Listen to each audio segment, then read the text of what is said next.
It's another Mohenga hit song on a Friday. TGIF. Are you ready, people? Twende kazi.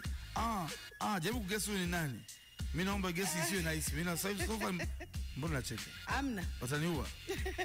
Ujamaa. Mimi nilijua ushamaliza jana. Maumivu ya jamaa. Twende bana. Basi. Are you ready, baby? Yeah. Let's do this. Haya.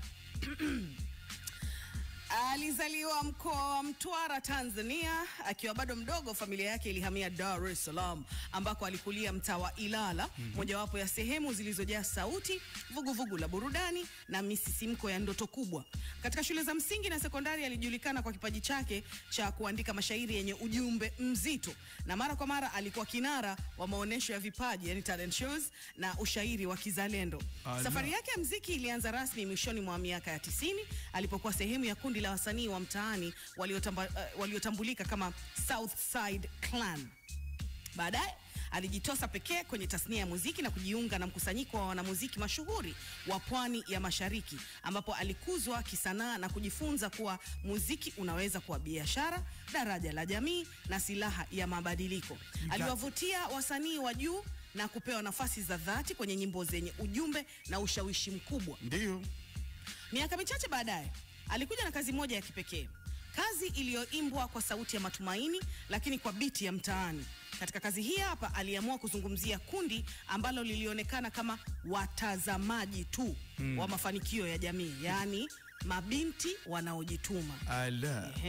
Aliamua kusimulia simulizi za kinadada walioamua kuamka asubuhi na mapema, si kwenda kulalamika, sio kwenda kupiga story na umbea, bali kwenda kutafuta. Ule ulikuwa ni ujumbe wa kuwakumbusha watu kuwa si kila dada anayependeza ni wa kuhurumiwa au anayehudumiwa. Wengine walikuwa ni wapambanaji wa kweli kweli. Ndio. Wimbo huu hapa ulivuma sana kwenye tamasha kubwa la kitaifa.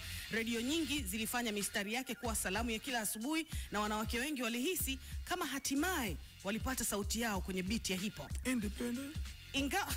Ingawa haukushinda tuzo, uliwahi kuteuliwa kwenye orodha ya nyimbo zenye mchango mkubwa kwa jamii. Alialikwa kushiriki kampeni kadhaa za kuwawezesha wanawake, na pia akawa balozi wa mitindo kadhaa ya mavazi ya vijana. Na sasa atakuwepo hapa studio leo hii, si mwingine bali ni kutoka kwa EY almaarufu kama EY, anaitwa Ambwene Yesaya. Msanii ambaye alituletea kazi hiyo iliyowaimarisha wanawake. Na kama unajua hivi hint tu kwamba kwenye chorus alimpa shavu Stan Boy. Hii unaikumbuka vizuri lakini? Najua utegemea yule. Niseme now madam toka kila sehemu.